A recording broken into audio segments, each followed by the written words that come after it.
He thought he had won, leaving her with nothing. But what he didn't know was that his greatest humiliation was about to become his downfall. Many years later, a powerful woman returned to claim what was rightfully hers. By the time he realized what was about to happen, it was already too late. Before you dive into this story with a shocking twist, don't forget to subscribe to the channel for more thrilling stories. The grand ballroom of the Ritz Hotel sparkled with the light of 1,000 crystals. The cream of New York society had gathered to celebrate the 50th anniversary of Albrook Construction, one of the largest real estate companies in the country. At the center of attention, Heather Albrook, heiress to the empire and current president of the company, smiled graciously at the guests, her emerald green silk dress reflecting the light of the chandeliers. At 32, Heather was the personification of success. Intelligent, determined, and charming, she had taken control of the company just 3 years ago, after the sudden death of her father, the legendary businessman Charles Albrook. Many doubted her ability to lead such a vast and complex empire, but Heather proved to be more than capable, not only maintaining her father's legacy, but expanding it in ways that even he could not have imagined. By her side, as always, was Richard Matthews, her husband and right-hand man in the company. Tall, broad-shouldered, and with a captivating smile, Richard was the type of man who attracted glances wherever he went. He and Heather made the perfect couple, both in business and in their personal lives. Or at least that's what everyone thought. "Darling, I think it's time for your speech," Richard whispered, his hand resting gently on Heather's back. She nodded, taking one last sip of champagne before heading to the makeshift stage in the center of the ballroom. The murmur of the crowd diminished as Heather climbed the steps, microphone in hand. She smiled, her green eyes scanning the room, finding familiar faces, business partners, longtime friends, rivals disguised as allies, all there to witness the triumph of Albrook Construction. "Good evening, everyone," Heather began, her voice clear and confident echoing through the hall. "It is with immense pleasure and pride that I celebrate with you the 50 years of Albrook Construction, half a century of dedication, innovation, and excellence in the American real estate market." As Heather spoke about the company's history, recalling her father's achievements and projecting a bright future, Richard observed the scene with an enigmatic smile. His eyes, however, were not fixed on his wife, but on a figure at the back of the room, a newly hired young assistant who returned his gaze with discreet winks.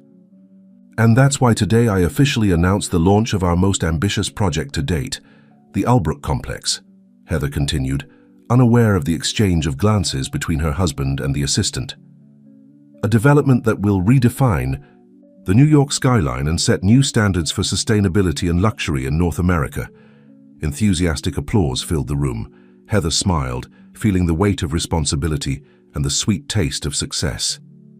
Little did she know that this moment would mark the beginning of a turning point in her life, a journey that would take her from the heights of success to rock bottom and back to the top, but this time on her own terms.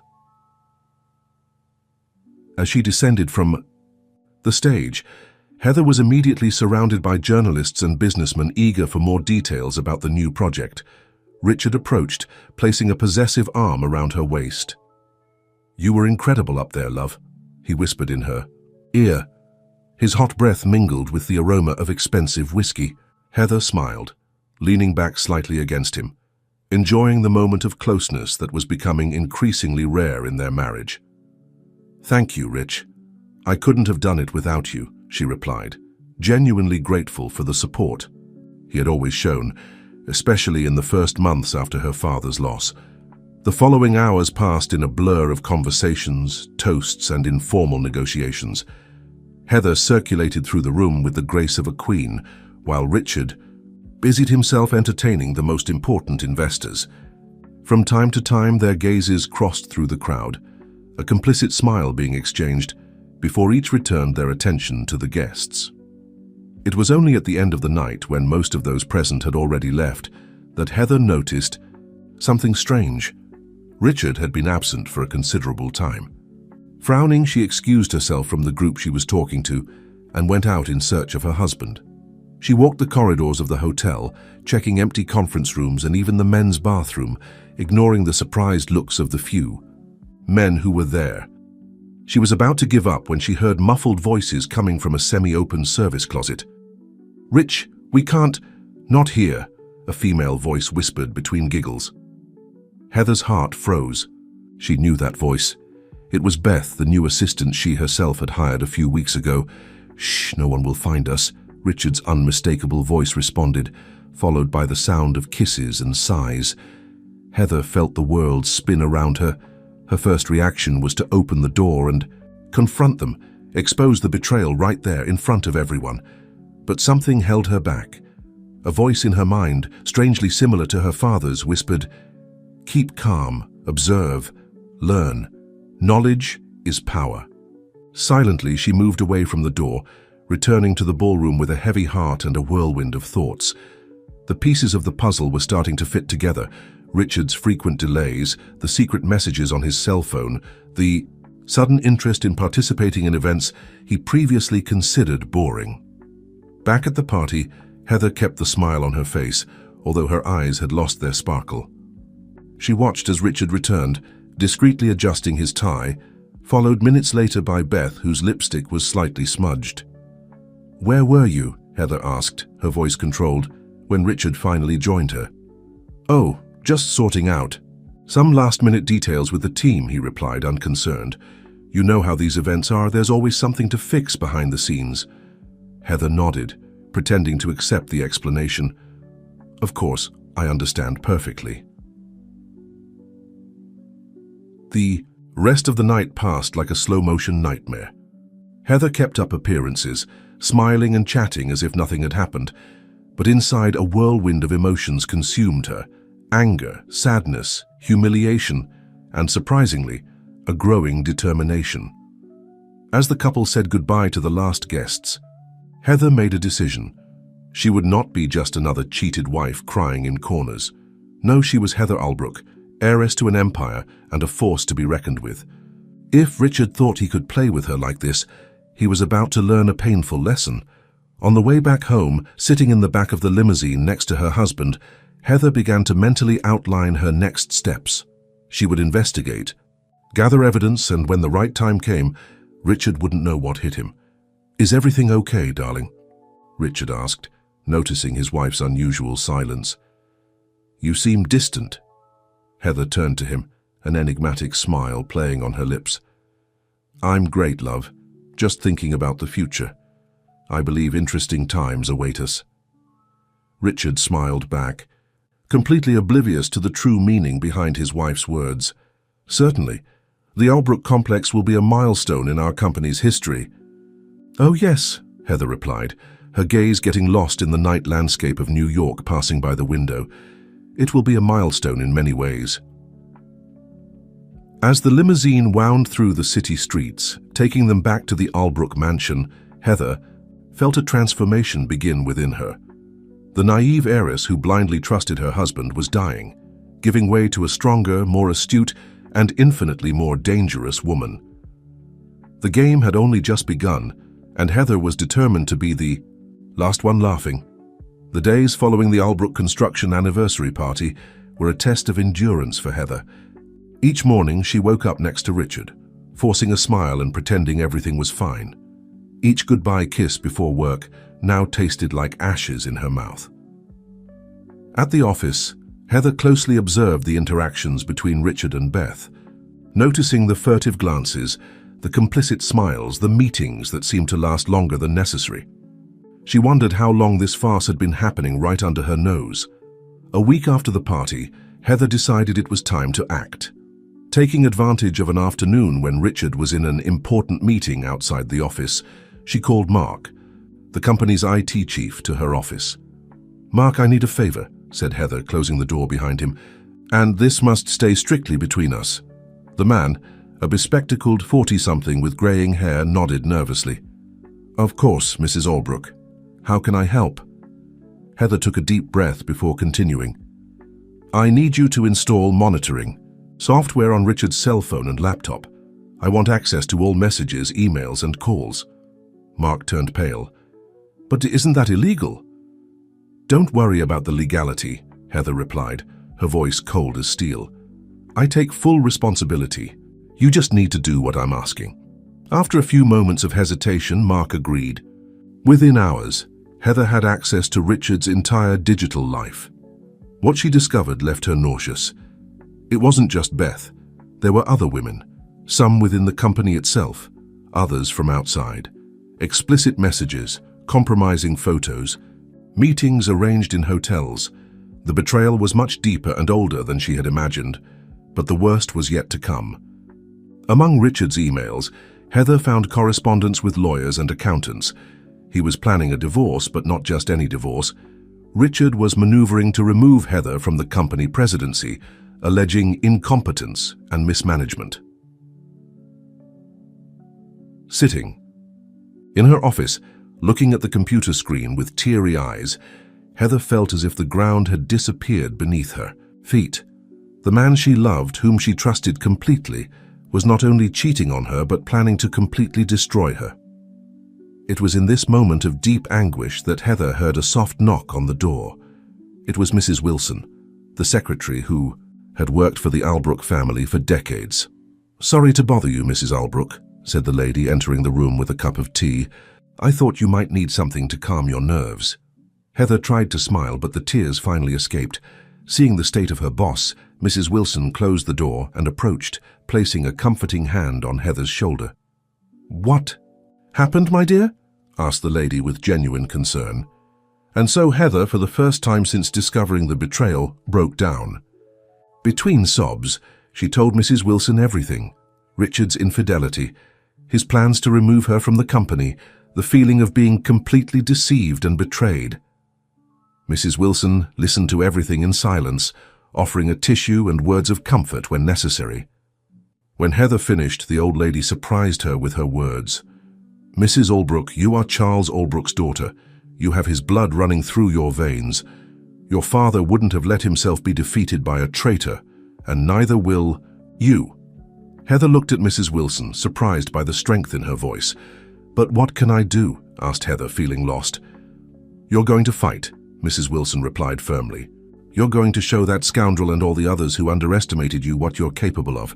But first, you need to prepare yourself." In the following hours, Heather and Mrs. Wilson drew up a plan. The secretary, who knew all the company's secrets, revealed to Heather details that not even she as president knew. Offshore accounts, shady deals, under-the-table agreements, everything that Charles Albrook had built in the shadows and that Richard now controlled. "You need to act quickly and intelligently," Mrs. Wilson advised. "Richard has powerful allies. If he suspects you know something, he'll accelerate his plans." Heather nodded, feeling a new determination grow within her. "You're right, Mrs. Wilson. I can't let myself be beaten down. I need to be smarter than them." In the days that followed, Heather began to move silently. While maintaining appearances with Richard, she initiated a series of secret meetings with trusted lawyers, private investigators, and even some of her husband's business rivals. A week after the conversation with Mrs. Wilson, Heather was in her office when Richard entered, smiling as always. "Darling, how about we have dinner out tonight?" he asked, approaching for a kiss. Heather smiled, hiding the disgust she felt. "Sure, love. I have a meeting late in the afternoon, but I'm free after that." "Perfect," Richard replied. "I'll pick you up at 8 then." As soon as he left, Heather picked up the phone and dialed a number she had memorized. "Hello, Mr. Mendoza. This is Heather Albrook. I need you to speed up the process we discussed." "Yes, exactly. I want everything ready as soon as possible." Hanging up the phone, Heather leaned back in her chair, looking out the window at the New York skyline. A storm was approaching on the horizon, dark clouds advancing over the skyscrapers. Heather couldn't help but see a metaphor for her own situation. "Let the storm come," she murmured to herself. "I'm ready for it." That night, as she prepared for dinner with Richard, Heather looked at herself in the mirror.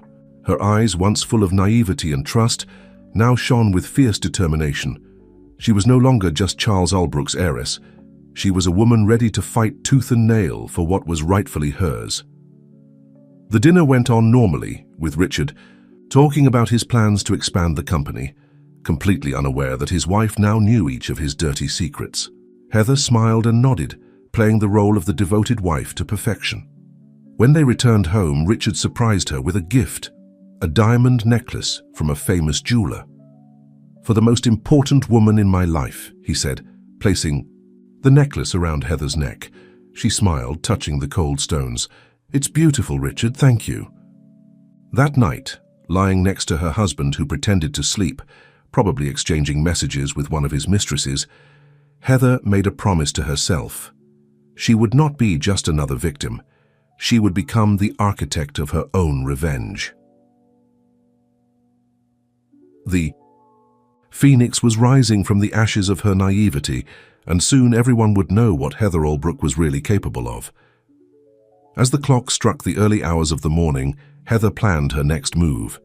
The war was just beginning, and she was determined to be the last one standing on the battlefield. The weeks that followed were an exercise in self-control for Heather. Each day was a carefully orchestrated performance where she played the role of the dedicated wife and focused businesswoman, while behind the scenes, she meticulously prepared her revenge. On a Wednesday morning, Heather entered the office earlier than usual. The building was practically empty, except for a few cleaning staff and night security guards. She walked to her office, locked the door, and activated the security system she had secretly installed. "Good morning, Mrs. Albrook," Mrs. Wilson's voice sounded through the intercom. The secretary, now a crucial ally of Heather, was on duty even at this unusual hour. "Good morning, Mrs. Wilson. Do we have any news?" "Yes, ma'am. Investigator Rodriguez sent the report you requested. It's on your desk." Heather opened the folder, marked confidential, and began to read. The report detailed Richard's activities in recent weeks: clandestine meetings, suspicious negotiations, obscure financial movements. Each page revealed more about the man she thought she knew. "Mrs. Wilson, please schedule a meeting with Mr. Mendoza for this afternoon. Say it's about that matter we discussed." "Yes, ma'am. Anything else?" Heather hesitated for a moment before answering. "Yes, actually. I need you to get in touch with Melissa Santos from the marketing division. I have a special project in mind." After hanging up, Heather leaned back in her chair, looking out the window at the awakening city. New York, with its chaotic traffic and imposing skyscrapers, seemed a perfect metaphor for her current life, apparently solid, but on the brink of chaos. At 9 o'clock sharp, Richard entered the office, smiling as always. "Good morning, my love. I didn't know you'd come in so early today." Heather smiled back, the mask of loving wife firmly in place. "Good morning, darling. I had some ideas for the Albrook complex and couldn't wait to start working on them." Richard approached, placing a kiss on her cheek. "Always dedicated. That's why I love you so much." Heather felt a knot in her stomach but kept the smile. "I love you too, Rich. Oh, before I forget, we have that dinner with the Chinese investors tonight. Don't be late, please." "Don't worry, I'll be there," Richard replied, already heading to the door. "I have a meeting now. See you later." As soon as he left, Heather picked up the phone. "Mrs. Wilson, please ask Mark to come to my office immediately." Minutes later, the IT chief entered, visibly nervous. "Mrs. Albrook, how can I help you?" "Mark, I need you to do something for me. It's about that special project we discussed." The man swallowed hard but nodded. "What needs to be done?" Heather explained her plan in detail.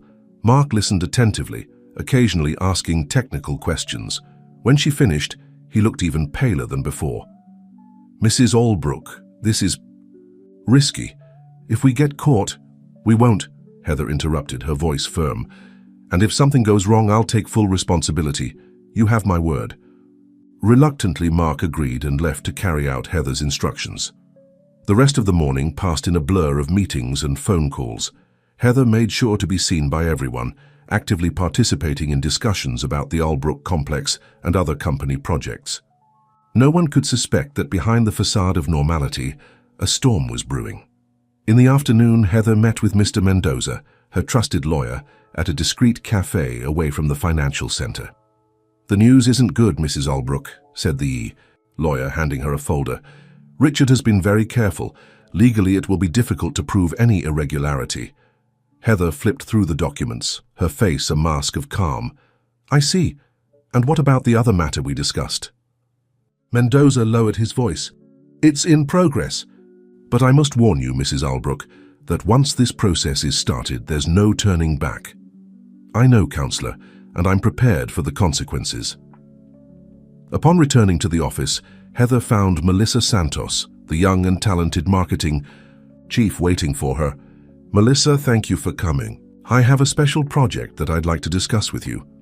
The two women spent the next hour talking in low voices, with Melissa occasionally taking notes and nodding enthusiastically. This is bold, Mrs. Albrook, said Melissa when they finished. But if it works, it will be revolutionary. Heather smiled, a determined glint in her eyes. That's exactly what I'm counting on, Melissa. Revolutionary. At 7:30 p.m., Heather was impeccably dressed for dinner with the Chinese investors. Richard arrived punctually as promised, looking like the charming and confident businessman as always. You look beautiful, my love, he whispered, offering her his arm. Heather smiled, accepting the gesture. Thank you, darling. Shall we? The Métis. Dinner went smoothly. Heather and Richard acted as the perfect power couple, charming the investors with their vision for the future of Albrook construction. No one could suspect the storm that was forming behind. The smiles and handshakes. Back at the Albrook mansion late at night, Heather watched Richard fall asleep. She knew that soon he would probably get up to exchange messages with one of his mistresses, as he had done in recent nights. Silently, Heather got up and went to her personal office. She turned on the computer and opened an encrypted email from Mark. It's done, the message said. All systems are prepared as requested. Activation will happen at the designated time. Heather took a deep breath, feeling the weight of her decision. There was no turning back now. The plan was in motion. She typed a short response. Understood. Proceed as planned. Returning to the bedroom, Heather found Richard exactly as she had left him, apparently sleeping. She lay down beside him, but sleep didn't come. Her mind was full of plans, strategies, and surprisingly, memories. She remembered her father, Charles Albrook, and the lessons he had tried to teach her. In the business world, my daughter, he used to say, you need to be smarter, faster, and more ruthless than everyone around you. At the time, Heather thought these words were too harsh. Now she understood perfectly what her father meant. As the clock struck the early hours of the morning, Heather made a silent promise to her father's spirit. She would not only survive this ordeal, but would emerge from it stronger than ever. Richard and all the others who had underestimated her would learn the hard way that Heather Albrook was not someone to be trifled with. The dawn would bring a new day, and with it, the beginning of the end for those who dared to betray her. The Phoenix was about to take flight, and the world would tremble at its wings. The sun had barely risen when Heather woke up, her body tense with anticipation of what was to come. Beside her, Richard was still sleeping deeply, oblivious to the storm that was about to crash down on his head. Heather got up silently, took a quick shower, and dressed in one of her most imposing suits, black, impeccably cut, with a red shirt underneath. She was ready for war. She arrived at the office before everyone else, as she had been doing in recent weeks. Mrs. Wilson was already waiting for her, with a cup of strong coffee in hand. Good morning, Mrs. Albrook. Everything is prepared according to your instructions. Heather nodded, taking a sip of coffee. Excellent, Mrs. Wilson. Today is the day. The following hours were a whirlwind of activity. Heather reviewed documents, made calls, and met with her trusted team, a small group of loyal employees she had carefully selected and informed about parts of her plan. At 10 o'clock sharp, Richard entered her office smiling as always. Good morning, my love. Ready for the board meeting? Heather smiled back, her mask of calm firmly in place. Of course, darling. Shall we? The meeting room was packed. Board members, important shareholders, and high-ranking executives anxiously awaited the start of the session. Heather and Richard took their places at the head of the table.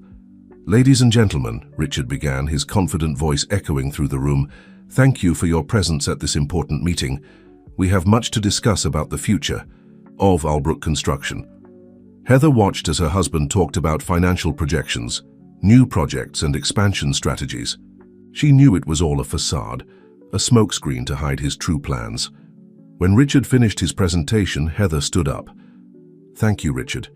Now, if you'll allow me, I'd like to present some additional information that I believe is crucial to the future of our company. Richard gave her a surprised look but nodded, yielding the floor to her. Heather activated the projector, and a series of graphs and documents filled the screen behind her. In recent months, I have conducted a detailed internal audit of all our operations. What I discovered is, to say the least, alarming. A murmur ran through the room. Richard straightened in his chair, a look of confusion on his face. We discovered significant discrepancies in our offshore accounts, Heather continued, her voice firm. Millions of dollars have been diverted to personal accounts and shell companies. The murmur turned into a buzz of shock and indignation. Richard visibly paled. Heather, what are you talking about? He interrupted, trying to maintain his composure. I have no knowledge of any of this. Heather ignored him, continuing her presentation. Furthermore, we found evidence of bribes, bid rigging, and money laundering in several of our most recent projects. The room exploded in raised voices. Shareholders demanded explanations. Board members exchanged worried glances. This is absurd, shouted Richard, standing up. Heather, you can't make such serious accusations without concrete evidence. Heather turned to him, her eyes cold as ice. Oh, but I have evidence, Richard. I have emails, bank transfers, audio recordings, everything. With a click, she displayed on the screen a series of compromising emails, all with Richard's name in the header. His face went livid. This is a setup, he stammered, looking frantically around. The room. She's trying to frame me. But Heather wasn't finished. Ladies and gentlemen, I regret to inform you that the illegal actions are not limited to business. I have here, she held up a folder, evidence of multiple extramarital affairs, including with company employees, which constitutes a serious violation of our code of ethics. The room fell into a shocked silence. Richard, who moments before seemed the epitome of confidence, now looked like a cornered animal. Heather, please, he begged, his voice almost a whisper. Don't do this. Ignoring him, Heather addressed the board.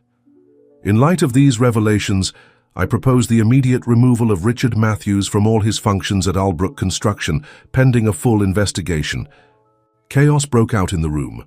Board members shouted, shareholders demanded immediate action. In the midst of the confusion, Heather remained calm, watching as her plan unfolded exactly as she had foreseen. Richard tried to speak, to defend himself, but his voice was drowned out by the angry crowd. 2 security guards entered the room, positioning themselves beside him. This isn't over, Heather, he hissed as he passed her on his way out. You don't know who you're messing with. Heather stared at him, a slight smile on her lips. On the contrary, Richard, it's you who had no idea who you were dealing with. When the doors closed behind Richard, Heather turned her attention back to the room. Ladies and gentlemen, I know you're all shocked and confused. I assure you that I will take all necessary measures to protect the interests of our company and our shareholders. In the hours that followed, Heather worked tirelessly to calm investors, answer questions from the board, and coordinate with the legal team on the next steps. When she finally returned to her office, it was already night.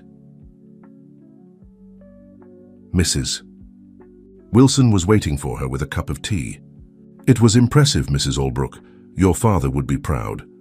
Heather smiled tiredly, accepting the tea. Thank you, Mrs. Wilson. But this was just the beginning. Richard has powerful allies. He will strike back. And you'll be ready when that happens, Mrs. Wilson affirmed confidently. Heather nodded, looking out the window at the illuminated city. She knew she had declared war not just against Richard, but against an entire corrupt system that permeated the business world. It would be a difficult battle, but she was prepared. That night, upon returning to the now empty mansion, Heather allowed herself a moment of reflection.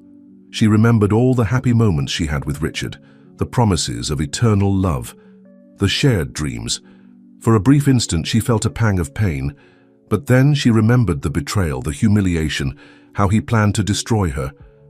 Her determination was renewed. "Let the game begin," she murmured to herself, pouring a glass of wine. The first blow had been struck, but the war was far from over. Heather knew that the following days would be crucial. Richard and his allies would certainly try to retaliate, but she was prepared. The phoenix had risen from the ashes, and now it was time to show the world what she was really capable of. The days following the dramatic board meeting were a veritable whirlwind for Heather. The news of Richard's removal and the corruption allegations spread like wildfire, dominating newspaper headlines and TV newscasts. Heather barely had time to breathe, dividing herself between press conferences, meetings with nervous investors, and strategic sessions with her legal team. But behind her facade of calm and control, she knew that the real battle was just beginning. On the morning of the 5th day after the scandal, Heather was awakened by an urgent call from Mark, the IT chief. "Mrs. Albrook, we have a problem," he said, his voice tense. "There was an attempt to breach our servers during the night." Heather felt a chill run down her spine. "Did they manage to access anything?" "No, our firewalls held, but the attack came from inside, Mrs. Albrook. Someone with internal access is trying to sabotage our systems." "I see," Heather replied, her mind already working on the implications. "Increase security and monitor everything. Don't trust anyone beyond the team we already know." Hanging up the phone, Heather quickly dressed and left for the office. On the way, she called Mrs. Wilson. "Mrs. Wilson, I need you to do something for me. Go to my house and check the safe in my office. There's a red folder inside. Bring it to me immediately, but don't let anyone see you doing it." "Yes, Mrs. Albrook. I'll do it right away." Upon arriving at Albrook Construction, Heather found the building in an uproar. Employees were whispering in corners, apprehensive looks following her wherever she went.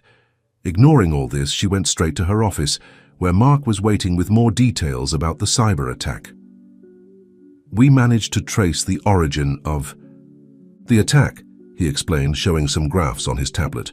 "It came from an IP registered to a shell company, but I'm almost certain it was Richard's work." Heather nodded, not really surprised. "He's desperate. He knows we have evidence against him, and he's trying to destroy it." At that moment, Mrs. Wilson entered the room carrying a red folder. "Here it is, Mrs. Albrook, as requested." Heather took the folder, feeling its weight in her hands. "Thank you, Mrs. Wilson. Please call Mr. Mendoza and ask him to come immediately." When the lawyer arrived, Heather locked the office door and activated the anti-eavesdropping security system she had secretly installed. "Gentlemen," she began, looking at Mark and Mr. Mendoza, "what I'm about to share cannot leave this room."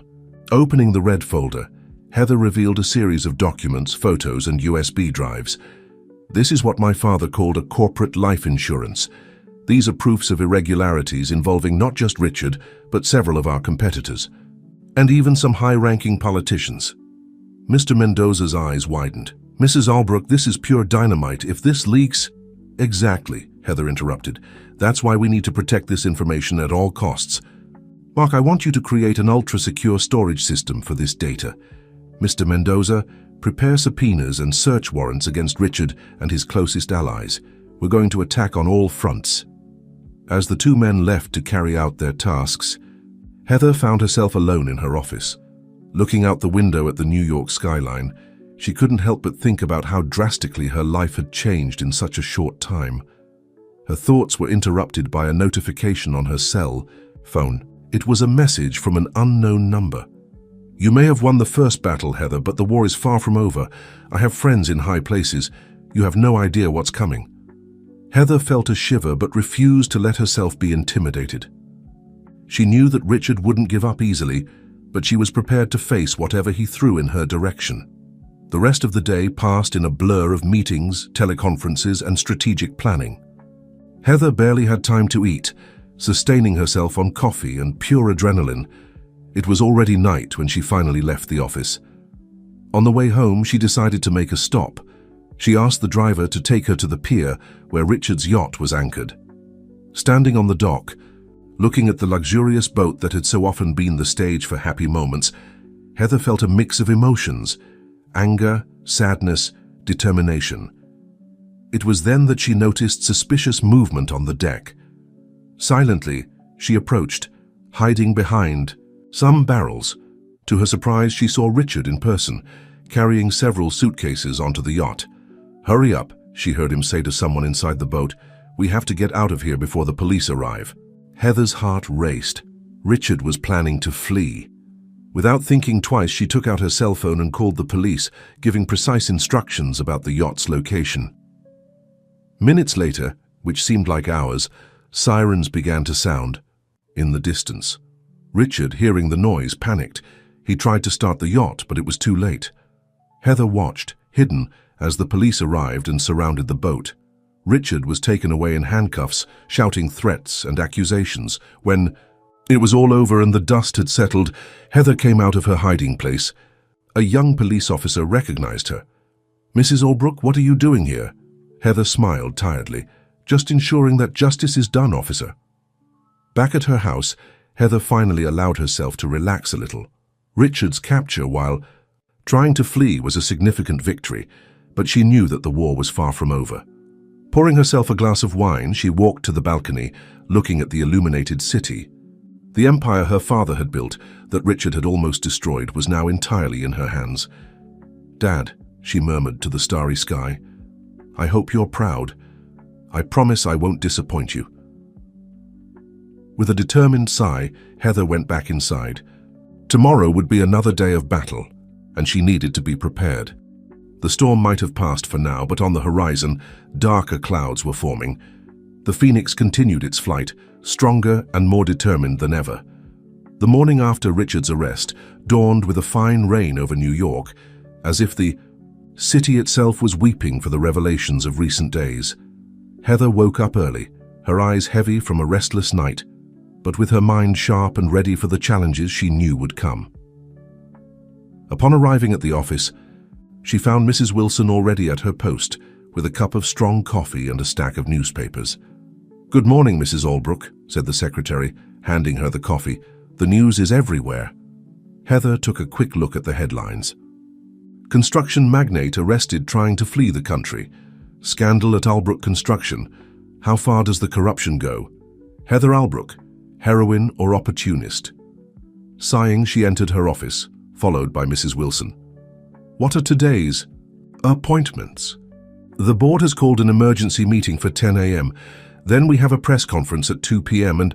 Mrs. Wilson hesitated for a moment. "You received a somewhat unusual meeting request." Heather raised an eyebrow. "Unusual how?" "Anthony Fletcher wants to meet with you, in private." The name made Heather freeze for a moment. Anthony Fletcher was the CEO of Fletcher Enterprises, Albrook Construction's biggest rival.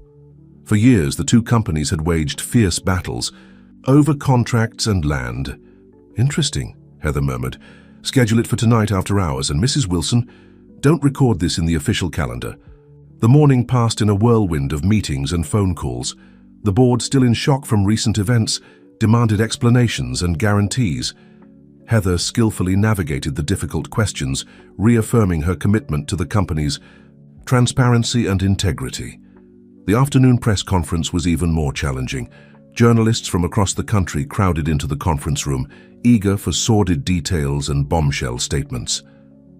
"Mrs. Albrook," asked a sharp-eyed reporter, "how can we believe that you were not aware of your husband's illegal activities all these years?"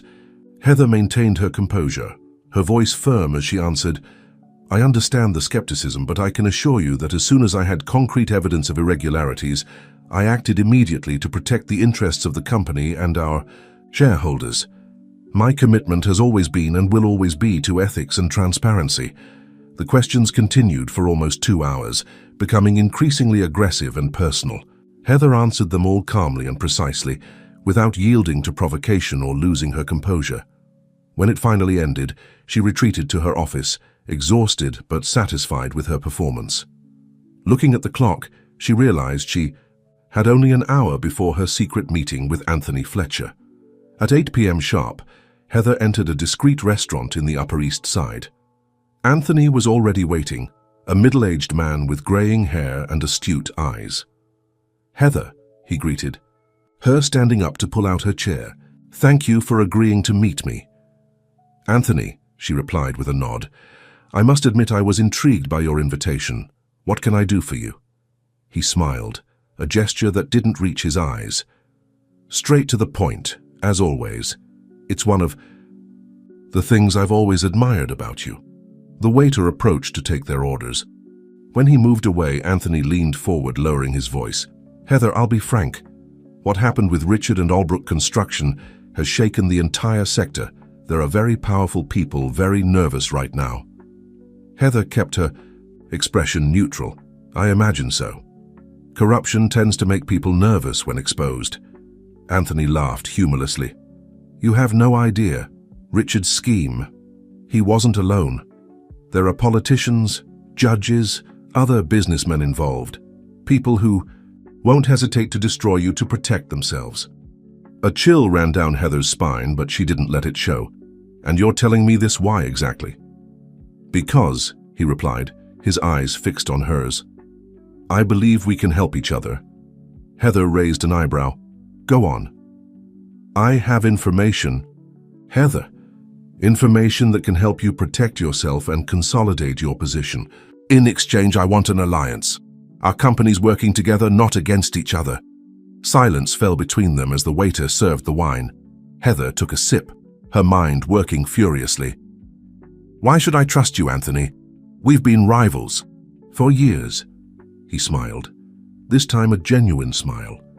"Because, my dear, sometimes the enemy of my enemy is my friend, and right now, we have common enemies."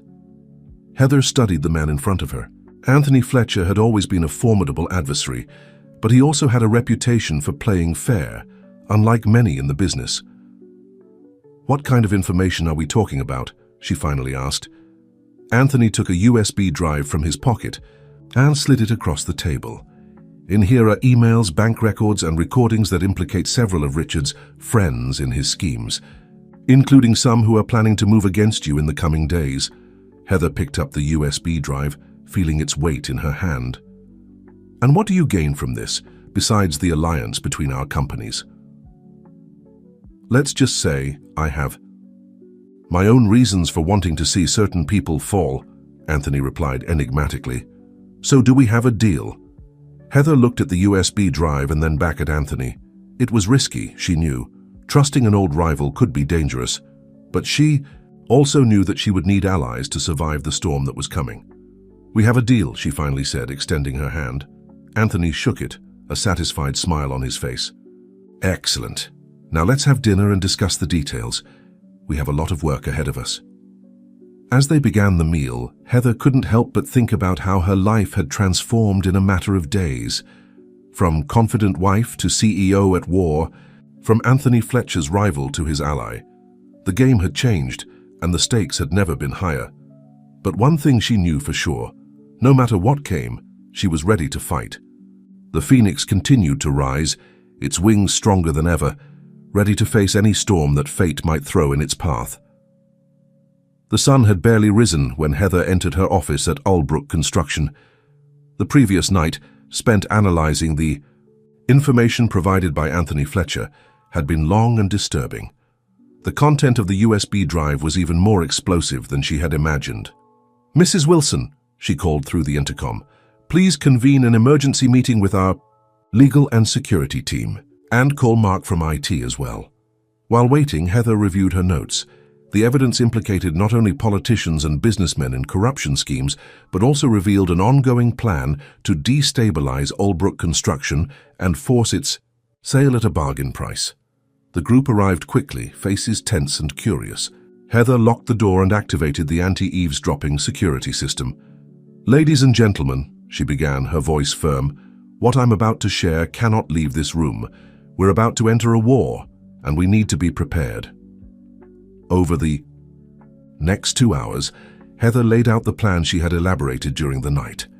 Mark would be in charge of reinforcing the company's digital security and preparing a cyber counterattack if necessary. The legal team should prepare a series of lawsuits and subpoenas ready to be activated at the slightest sign of movement from the adversaries. "Remember," Heather emphasized, "we can't strike first. But when they attack, and they will attack, we'll be ready to hit back with everything we've got." As soon as the meeting ended, Heather received a call from Anthony Fletcher. "Heather, we have a problem," he said, without preamble. "I just found out that Judge Mendez is going to issue a search and seizure warrant against Albrook Construction today. They're after your father's files." Heather felt her blood run cold. Her father's files contained information that could destroy not just the company but entire lives. "Thanks for the warning, Anthony. I'll take care of it." Hanging up, she immediately activated the contingency plan she had prepared for this exact situation. "Mrs. Wilson, red code. Initiate the Phoenix Protocol now." Within minutes, a specialized team began discreetly transferring critical files to secure off-site servers. Simultaneously, a series of fake documents, carefully prepared, were placed in the original's locations. At 2 p.m., as Anthony had predicted, federal agents invaded the Albrook construction building, brandishing search warrants. Heather received them with studied calm. "Gentlemen, we're at your disposal to collaborate with the investigation," she said, her voice serene. "Please, feel free to examine whatever you want." The agents searched the building for hours, taking boxes of documents and hard drives. Heather watched everything, maintaining a neutral expression while internally smiling. They had taken the bait. Meanwhile, behind the scenes, her team worked frantically. Mark and his IT team monitored every digital move of the invaders, collecting information about their methods and origins. The legal team was already preparing a legal counteroffensive based on the illegality of part of the searches. At night, when the agents had finally withdrawn, Heather gathered her trusted team again. "They made the first move," she said, a determined gleam in her eyes. "Now, it's our turn to counterattack." In the days that followed, a series of carefully orchestrated events began to unfold. Strategic leaks of information began to appear in the media, implicating key figures who were behind the attack on Albrook Construction. Heather gave an exclusive interview to a renowned investigative journalist, providing evidence of how the search of her company had been politically motivated.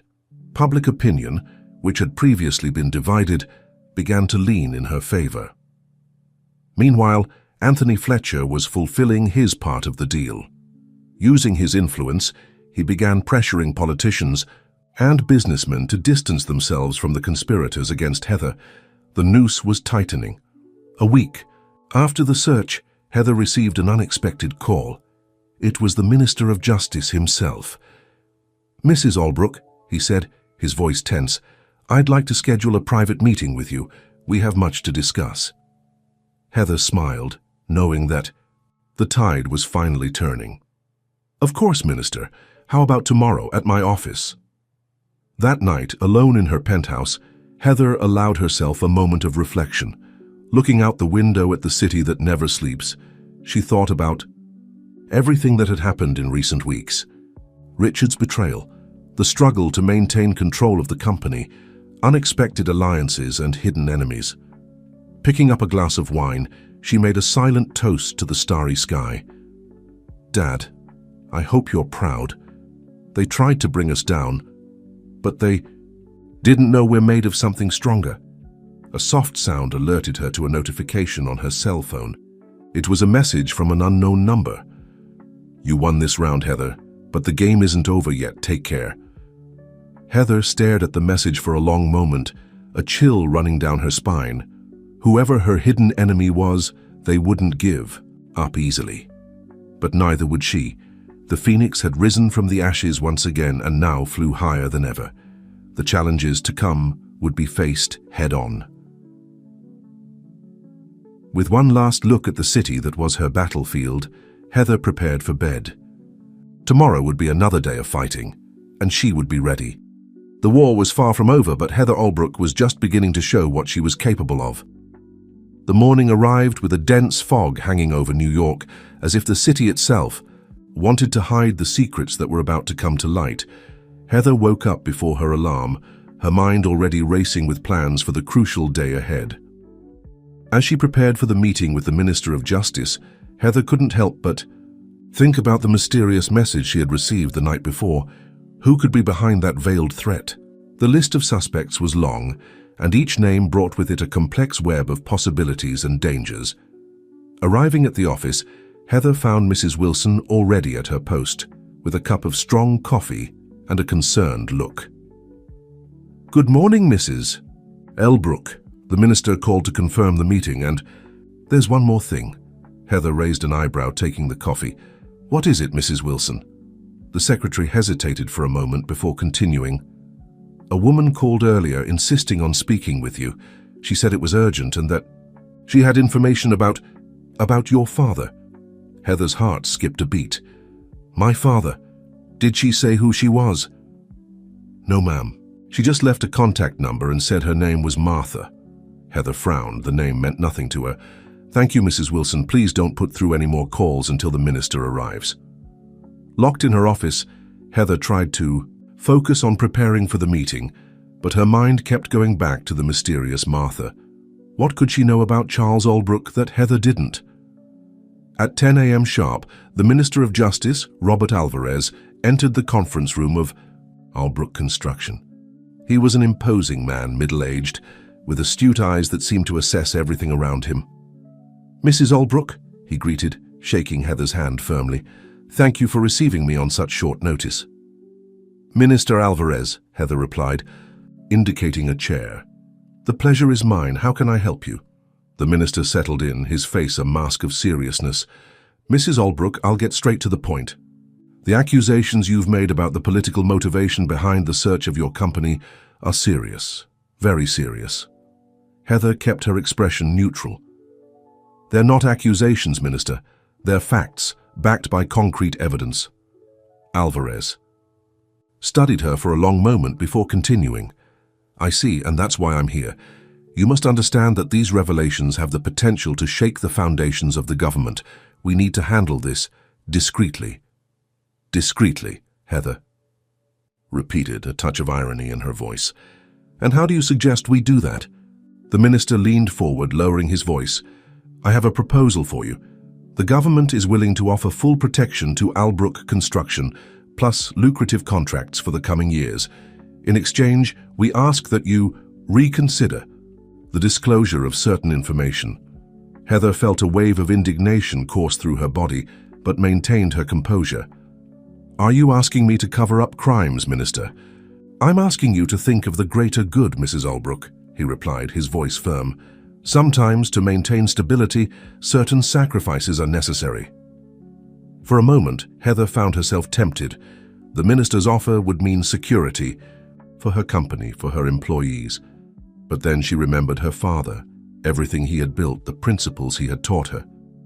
"I'm sorry, Minister," she said finally, standing up, "but I can't accept your proposal. The truth will come out, whatever the cost." Alvarez's face hardened. "You're making a mistake, Mrs. Albrook, a mistake that could cost you dearly." "Perhaps," Heather replied, opening the door of the room. "But it's a price I'm willing to pay." As soon as the minister left, Heather called Mrs. Wilson. "Please give me the number of that woman, Martha, and cancel all my appointments for the rest of the day." Minutes later, Heather was on the phone. "Hello, Martha. This is Heather Albrook. You said you had information about my father." The voice on the other end of the line was hoarse, as if it belonged to someone who had smoked for decades. "Heather, finally. Yes, I have information. Information that your father wanted you to have when the time came. And I believe that time is now." Heather felt a lump form in her throat. "What are you talking about? Who are you?" "Someone who knew your father very well," Martha replied. "Meet us tonight at 8 p.m. at Cafe Columbia. Come alone." Before Heather could ask more questions, the line went dead. The rest of the day passed in a blur. Heather tried to focus on work, but her mind kept going back to the mysterious call. Who was Martha? What secrets of her father did she hold? At 7:45 p.m., Heather parked her car a block away from Cafe Columbia. The place was an old establishment, almost hidden on a narrow street in the old downtown area. As she entered, the aroma of roasted coffee and the soft murmur of conversations enveloped her. In a corner table, an elderly woman waved discreetly. Heather approached, her heart racing. "Martha?" she asked, sitting down. The woman nodded, her tired eyes studying Heather attentively. "You're the spitting image of your father, you know. You have the same determined eyes." "How did you know my father?" Heather asked, unable to contain her curiosity. Martha smiled sadly. "Oh dear, I was much more than just an acquaintance. I was Charles Albrook's biggest secret, and you, Heather, are the living proof of that secret." Heather felt as if the ground had disappeared beneath her feet. What do you mean?" Martha reached into her bag, pulling out a yellowed envelope. "Your father asked me to give this to you when the time was right. I believe that time is now." With trembling hands, Heather took the envelope. Inside there was a letter and an old photo. In the photo, a young Charles Albrook smiled next to a woman who was unmistakably a younger version of Martha. "Heather," Martha said softly, "there's much you don't know about your true history, and about the history of Albrook Construction. Are you ready to hear the truth?" Heather looked from the photo to Martha, feeling that she was on the brink of a revelation that would change everything. With her heart racing and her mind in turmoil, she nodded. The night promised to be long, and the revelations that were to come would shake the very foundations upon which Heather had built her life and her struggle. Café Columbia seemed to have disappeared around Heather and Martha. The buzz of conversations, the clinking of cups, everything transformed into a distant noise as Heather absorbed the words of the woman in front of her. "Your father and I met almost 40 years ago," Martha began, her voice laden with emotion. "I was a secretary at a small construction company he acquired early in his career. We fell in love, but Charles was already married to your mother." Heather felt a lump form in her throat. "You had an affair?" Martha nodded slowly. "It was more than an affair, Heather. It was a deep and complicated love that lasted for years, and from that love, you were born." The world seemed to spin around Heather. "What? No, this can't be true. My mother. The woman you knew as your mother couldn't have children," Martha explained gently. "When I got pregnant, Charles saw an opportunity. He and Elizabeth convinced me to give you to them after birth. In exchange, Charles promised that I would always be part of your life, even if from a distance." Heather felt hot tears streaming down her face. Her entire life, her entire identity seemed to be crumbling before her eyes. Why are you telling me this now?" she managed to ask between sobs. Martha took Heather's hands in hers. "Because your father knew this day would come. The day you would face powerful forces that would try to destroy everything he built. And he wanted you to know the truth, to fully understand the legacy you're protecting." With trembling hands, Heather opened the letter Martha had given her. Her father's familiar handwriting jumped off the page. "My dear Heather, if you're reading this, it means the moment I so feared and, at the same time, knew was inevitable has arrived. The moment when the truth about your origins and about the true nature of Albrook Construction would need to come to light. First, I need you to know that, despite the circumstances of your birth, you have always been and will always be my beloved daughter. Every moment I spent with you was a gift, and my love for you is the truest and purest thing I've ever felt." Now about the company. Albrook Construction is not just a construction company, Heather. It's the facade for something much larger and more complex. For decades, we've used our influence and resources to protect important people, guard state secrets, and sometimes shape the very course of our country's history. I know this may seem scary, perhaps even morally questionable, but believe me, when I say that we have always acted with the aim of protecting and serving the greater good. The files you so bravely protected contain information that could destabilize entire nations if they fell into the wrong hands. Heather, you're not just fighting for a company. You're fighting for a legacy of protection and balance that goes far beyond the business world. The enemies you face are not just corrupt businessmen or greedy politicians. They are people who want to dismantle decades of careful work that has maintained peace and stability in situations you can't even imagine. Trust. Martha, she knows the details that I could never share with you before. She will be your guide in this new world that is opening up before you. Always remember, you are stronger than you think, more capable than you imagine. You are my daughter, my living legacy. I trust you to continue the work I started. With all my love, your father, Charles. Heather let the letter fall onto the table, her mind a whirlwind of conflicting emotions and thoughts. She looked at Martha, who was watching her with a mixture of apprehension and compassion. It's madness, Heather finally managed to say. Are you telling me that Albrook Construction is some kind of secret organization? Martha sighed deeply. It's more complicated than that, Heather. Your father created a network of influence and protection that goes far beyond what you can imagine. The construction industry was just the tip of the iceberg. And now, what do you expect me to do with this information? Heather asked, feeling lost. Now, Martha replied, leaning forward, you need to decide if you're ready to truly take on your father's legacy. Not just the company, but everything that comes with it. The responsibilities, the secrets, the dangers. Heather remained silent for long moments, absorbing everything she had discovered. Her entire life had been built on a web of secrets and half-truths. And now, in the midst of a battle for the survival of everything she knew, she discovered that the battlefield was much larger and more complex than she had ever imagined. I need time, she finally said. I need to think, to process all of this. Martha nodded understandingly. Of course, dear, but we don't have much time. Your father's enemies, the people who want to destroy everything he built, they won't wait. You need to be ready. As they stood to leave the cafe, Heather felt the weight of the world on her shoulders. The revelations of this night had changed everything. Her fight was no longer just for Albrook Construction, but for something much bigger, something she still barely understood. As they said goodbye, Martha held Heather's face between her wrinkled hands. You have your father's strength and my determination, Heather. I have no doubt that you are capable of facing what's to come.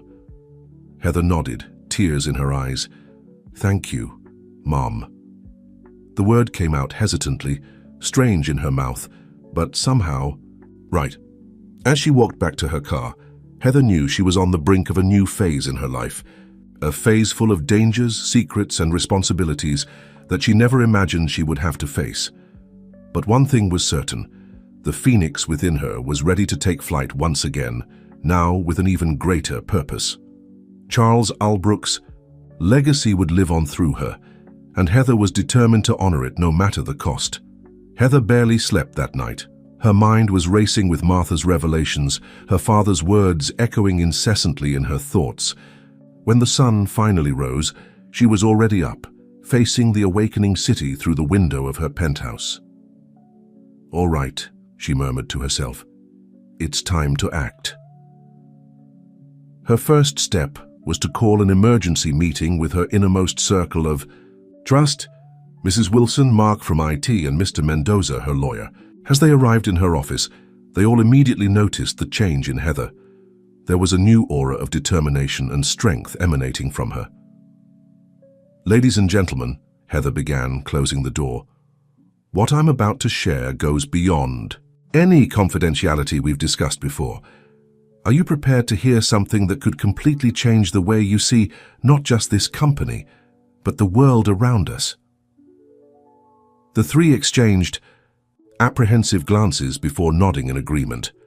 Over the next 2 hours, Heather revealed everything she had discovered about the true nature of Albrook Construction, omitting only the most personal details about her own origin. The reactions ranged from Mark's absolute shock to Mrs. Wilson's silent understanding. This explains a lot, commented Mr. Mendoza, adjusting his glasses. I always suspected there was more to the company than it appeared, but this is beyond anything I could have imagined. And now, Mrs. Albrook, asked Mrs. Wilson, her voice as steady as ever, what's the next step? Heather took a deep breath before responding. Now we're going to counterattack, not just to save the company, but to protect everything my father built over decades. We need to identify our true enemies and neutralize them before it's too late. The rest of the day was dedicated to elaborating a meticulous plan. Mark was put in charge of further reinforcing the company's digital security, creating an ultra-secret parallel network for the most sensitive communications. Mr. Mendoza began preparing a series of strategic legal actions designed to protect Albrook Construction's interests on multiple fronts. Meanwhile, Heather met again with Martha, this time in an even more discreet location. The woman she now knew to be her biological mother brought with her a suitcase full of documents and electronic devices. "These are your father's secret files," Martha explained, handing the suitcase to Heather. "Here you'll find information on every secret operation, every hidden alliance, every potential threat. Use them wisely, Heather. The power contained here is both a blessing and a curse." Heather nodded solemnly, feeling the weight of responsibility in her hands. "Thank you, Martha, for everything." In the days that followed, Heather dove deep into the hidden world her father had built. Each new discovery left her more perplexed and, at the same time, more determined. Albrook Construction's network of influence extended through governments, multinational corporations, and even international organizations. A week after Martha's revelations, Heather was ready to take the next step.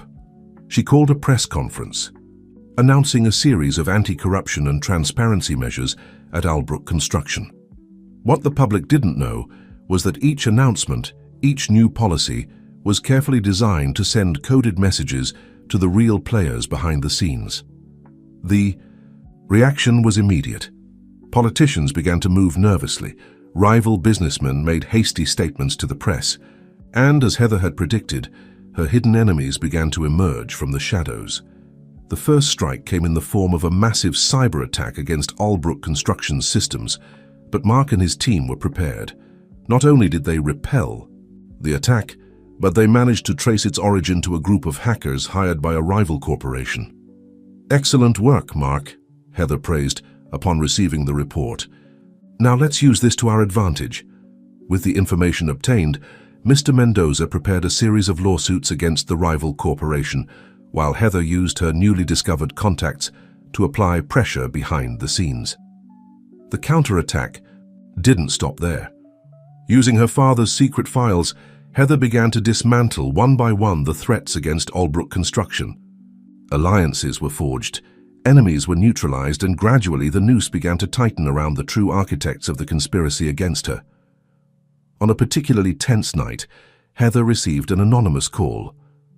"Impressive, Ms. Albrook," said a male voice on the other end of the line. "You've proven to be a much more formidable adversary than we expected." "Who's speaking?" asked Heather, maintaining her calm. "Let's just say I'm someone who gravely underestimated Charles Albrook's legacy. We're willing to negotiate a peace agreement." Heather smiled, feeling that she was finally turning the game around. "Very well, let's talk." In the weeks that followed, Heather navigated a minefield of secret negotiations, veiled threats, and unlikely alliances. Each move was calculated. Each decision weighed the fate not just of the company, but potentially of the entire country. Finally, after what seemed like an eternity of struggle, Heather called another press conference. This time her announcement shook the market. Albrook Construction was merging with two other industry giants, creating an unprecedented conglomerate in the country's history. What the public didn't know was that this merger represented much more than a simple market move. It was the culmination of months of behind-the-scenes negotiations, a careful redistribution of power and influence that Heather had meticulously orchestrated. That night, alone in her office, Heather allowed herself a moment of reflection. She looked at her father's photo on the wall, feeling a mixture of pride and melancholy. "We did it, Dad," she whispered. "Your legacy is safe." A soft knock on the door interrupted her thoughts. It was Martha. "You've done an incredible job, my daughter," she said, entering the room. "Charles would be proud." Heather smiled, feeling tears in her eyes. "Thank you, Mom." The two women embraced, a moment of connection that transcended decades of secrets and separation. As night fell over New York, Heather knew her journey was far from over. New challenges would arise, new threats would emerge from the shadows, but now she was ready.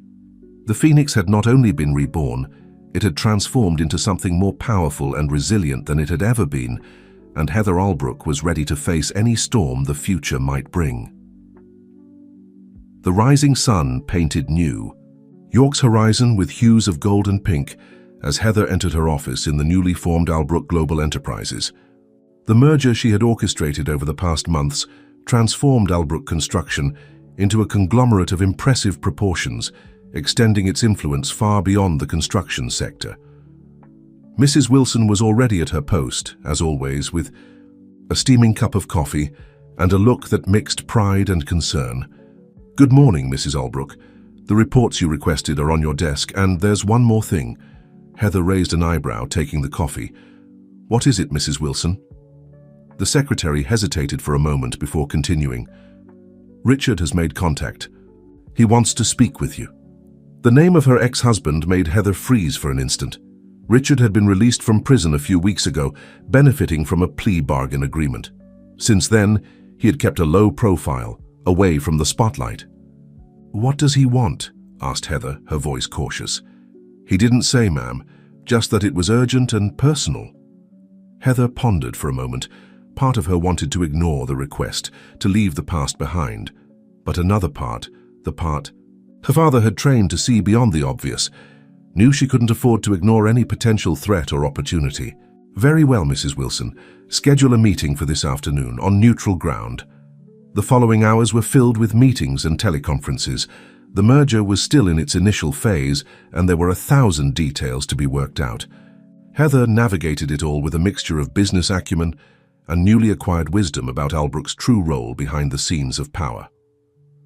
At 3 p.m., Heather found herself in a discreet cafe in the city center. Richard was already there, looking smaller and older than she remembered. His eyes, once full of confidence and charm, now carried a weight that Heather knew well, the weight of secrets and consequences. "Heather," he greeted her, standing up. "Thank you for coming." She nodded, sitting down. "What do you want, Richard?" He took a deep breath before speaking. "First, I want to apologize. I know words can't undo what I did, but—" "Spare me," Heather interrupted, her voice cold. "You didn't call me here to apologize. What do you really want?" Richard seemed to deflate a bit in the face of her harshness. "So you're right, as always. Heather, I'm here to warn you. Things are happening, things that not even you, with all your new power and influence, can imagine." Heather felt a chill run down her spine, but maintained her composure. "Explain yourself." "During my time away," he chose his words carefully, "I made contacts, I heard things. There's a group, Heather, a group that makes Albrook look like a backyard company in comparison." "What group?" asked Heather, her curiosity piqued. Richard looked around nervously before continuing. "They call themselves the Consortium. They're an international organization with tentacles in every imaginable sector, and they have Albrook in their sights." Heather processed the information, her mind working furiously. Was this true, or just another of Richard's manipulations? "Why are you telling me this?" she asked, studying him carefully. Richard smiled sadly. "Because despite everything, I still care about you, Heather, and because I know that if anyone can face this threat, it's you." Before Heather could respond, her cell phone vibrated. It was a message from Mark. "Urgent. We detected a massive security breach. All systems compromised." Heather felt her blood run cold. She looked at Richard, who was watching her with a mixture of apprehension and something else. "Recognition?" "You knew," she said. "It wasn't a question." Richard nodded slowly. "They used me as bait, Heather, forgive me." At that moment, chaos broke out in the cafe. Men in suits invaded the place, guns drawn. Heather reacted instinctively, knocking the table over onto Richard and rolling behind a pillar. "Heather Albrook," an authoritative voice echoed through the environment. "In the name of the consortium, you are under custody." Heather's mind was working at 1,000 miles per hour. All her instincts screamed for her to flee, but she knew that would only worsen her situation. With a resigned sigh, she came out from behind the pillar, hands raised. "I'm cooperating," she said, her voice firm. "But know that you're making a grave mistake." As she was escorted out of the cafe, Heather saw Richard being taken in another direction. Their gazes met for a brief moment, and she saw in him a mixture of guilt and hope. In the car that was taking her to an unknown destination, Heather closed her eyes, taking a deep breath. Everything she had fought for in recent months seemed to be crumbling. But amidst the chaos, a voice in her mind, which sounded strangely like her father's, whispered, "Remember, my daughter, the phoenix always rises from the ashes.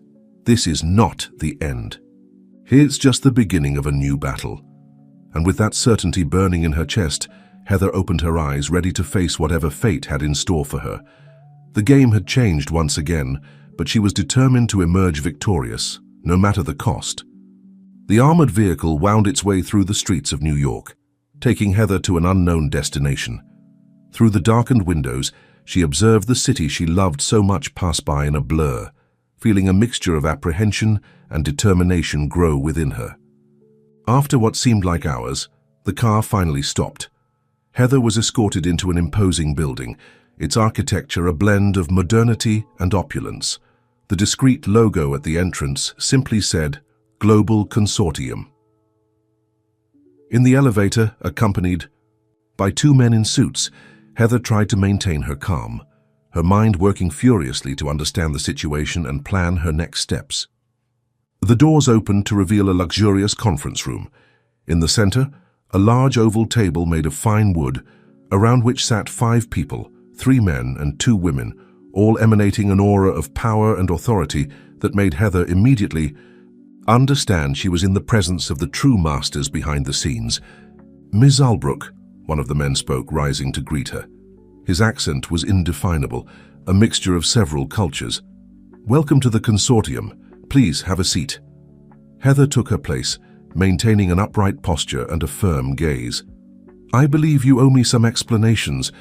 One of the women with grey hair and penetrating eyes smiled slightly. "Actually, Ms. Albrook, it's you who owes us explanations.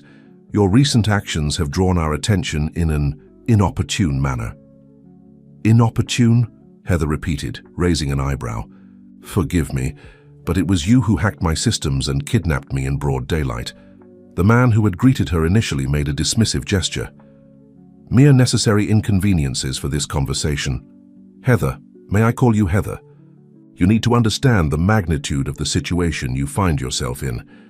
He pressed a button, and a giant screen lit up on the wall, showing a complex network of connections between companies, governments, and individuals around the world. At the center of this web, to Heather's surprise, was the logo of Albrook Global Enterprises. "What your father built," the man continued, "is much more than a simple construction company disguised as a secret organization. Albrook is a crucial node in a global network of power and influence, a network that we, the consortium, have taken centuries to weave." Heather felt her head spin with the implications of what she was hearing. "Centuries? Are you telling me that?" "That we've existed for much longer than you can imagine," the grey-haired woman completed. "Yes, Heather. The consortium has been shaping the course of world history for generations. Wars, revolutions, technological advances, all part of a greater plan." "And where exactly does Albrook fit into this plan?" asked Heather, struggling to maintain her composure in the face of such shocking revelations. A third member of the group, a man with Asian features, leaned forward. "Your father, Heather, was a visionary. He understood the potential of North America as a testing ground for our initiatives. Albrook became our anchor in the region, a crucial foothold for our global operations." Heather took a deep breath, processing everything she was hearing. Part of her wanted to deny, to reject the idea that everything she believed in was just a small piece in a much larger game. But another part, the part that had inherited her father's astuteness, was beginning to see the connections, the opportunities. "And what do you want from me?" she finally asked. The first man smiled, a smile that didn't reach his eyes. "We want you to continue your father's work, Heather, but on a much larger scale. You've proven to be capable, resilient, a true force to be reckoned with. The consortium needs someone like you to lead our operations, not just in North America, but globally." Heather felt the weight of the offer, the magnitude of what was being proposed. It was power beyond anything she had ever imagined, influence that transcended borders and governments. But then, like a flash, she remembered everything she had fought for in recent months. The integrity she had sought to restore to her father's company, the promises she had made to herself, to use her power for good. "And if I refuse?" she asked, her voice calm but firm. The silence that followed was heavy, laden with tension. "Heather," said the grey-haired woman, her voice soft but with an underlying threat, "you must understand that there isn't really an option to refuse. What we offer is not just an opportunity, but a necessity, for your own protection and that of all those you love." At that moment, Heather fully understood the situation she found herself in. It wasn't just her life or her company that was at stake, but potentially the fate of entire nations. With her heart racing but her mind clear, Heather slowly stood up. "Ladies and gentlemen of the consortium, I appreciate your offer. But before I give my answer, I need time. Time to fully understand what you're proposing and the implications of my decision." The consortium members exchanged glances, a silent conversation happening between them. Finally, the first man nodded. "Very well, Heather. You'll have 48 hours to consider our proposal. But remember, the world doesn't stop turning while you decide. Choose wisely." As she was escorted out of the building, back to the familiar streets of New York, Heather felt the weight of the world on her shoulders. The next 48 hours would be the most crucial of her life. The Phoenix was about to face its greatest challenge yet, and Heather knew that her decision would affect not just her destiny, but potentially the course of world history. The 48 hours granted by the consortium passed like a whirlwind for Heather. As soon as she was released, she isolated herself in her penthouse, turning off all electronic devices and instructing Mrs. Wilson not to allow any interruptions except in case of extreme emergency. Heather needed to think, and think clearly. 3. Consortium's revelations had shaken the foundations of everything she believed she knew about her father, about Albrook, and about the very workings of the world. It was as if suddenly she had been introduced to a parallel reality, one where the true levers of power operated in the shadows, moved by invisible hands. Sitting on her balcony, observing the New York skyline, Heather recalled her entire journey, from Richard's betrayal, through the discovery of her father's secrets, to the present moment. Each step, each decision, seemed to have inevitably led her to this crucial point. On the second day of her seclusion, Heather received an unexpected visit. Martha, her biological mother, appeared at her door, her eyes heavy with concern. "Heather, my daughter," said Martha, embracing her. "I sensed something was wrong. What happened?" For hours, Heather poured out her heart, sharing with Martha everything she had discovered about the consortium and the offer that had been made to her. Martha listened in silence, her face a mask of understanding and, surprisingly, resignation. "I feared this day would come," Martha finally spoke, her voice tired. "Your father, he always knew the consortium existed, always feared that one day they would come after you." Heather felt a pang of frustration. "And why did he never tell me? Why leave me to discover all this on my own?" Martha took Heather's hands in hers. "Because he wanted you to have a choice, my dear. He wanted you to build your own life, make your own decisions, without the weight of this knowledge." "And what choice do I have now?" asked Heather, her voice breaking slightly. "They made it clear that there's no option to refuse." Martha smiled sadly. "There's always a choice, Heather. Your father taught me that. The question is, are we willing to bear the consequences of our choices?" Martha's words echoed in Heather's mind for the rest of the day and through the following night. As the hours ticked away, she found herself facing the biggest crossroads of her life. On one hand, accepting the consortium's offer would mean power and influence beyond her most ambitious dreams. She could shape the destiny of nations, influence the course of history. But at what cost? Becoming part of an organization that operated in the shadows, manipulating lives like pieces on a global chessboard. On the other hand, refusing could mean not just the end of everything she had built, but potentially putting herself and those she loved in danger. The consortium had made it clear that they were not used to being denied. As the deadline approached, Heather made her decision. She would meet with the consortium again, but on her own terms. She spent the last few hours meticulously preparing her strategy, drawing on everything she had, learned from her father, and her own experiences. When the time came, Heather entered the consortium's building with her head held high, radiating a confidence that surprised even the impassive security guards. In the conference room, the same 5 individuals awaited her, their expressions a mixture of curiosity and impatience. "Well, Heather," the man who seemed to be the leader spoke. "Have you made your decision?" Heather took a deep breath, her gaze sweeping across each face in the room. "I have. But before I give you my answer, I have some conditions of my own." A murmur of surprise ran through the room. This was clearly not what they had expected. "Conditions?" the gray-haired woman asked, her voice a mix of amusement and irritation.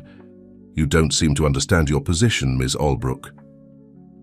"On the contrary," Heather replied, her voice steady. "I understand it perfectly, and that's exactly why I'm in a position to negotiate." For the next hour, Heather laid out her proposal. She would join the consortium, but Albrook would maintain a degree of autonomy. She demanded transparency on certain operations, a seat at the highest level of decision-making, and most importantly, the power to veto actions she deemed unethical or harmful to the greater good. As she spoke, Heather could see the expressions of the consortium members changing. What had started as skepticism slowly transformed into grudging respect, and in some cases, outright admiration. When she finished, silence fell over the room. The consortium members exchanged glances, engaged in a silent communication that Heather couldn't decipher. Finally, the leader spoke. "You've given us much to consider, Heather. Your proposal is unprecedented. We'll need time to discuss this among ourselves." Heather nodded, standing up. "Take all the time you need. But remember, just as you gave me a deadline, I'm giving you one as well. You have 24 hours to accept my terms or I walk away and take all of Albrook's resources and secrets with me." As she left the building, Heather felt a mixture of exhilaration and terror. She had just gambled everything on a bold move, and now all she could do was wait. The next 24 hours were the longest of Heather's life. She spent them preparing for every possible outcome, from full acceptance of her terms to outright retaliation from the consortium. When the call finally came, Heather was ready. The consortium had accepted most of her terms, with a few minor adjustments. She was now not just a member, but a key player in one of the most powerful secret organizations in the world. As she stood on her penthouse balcony that night, looking out over the city she loved, Heather felt the weight of her new responsibilities settling on her shoulders.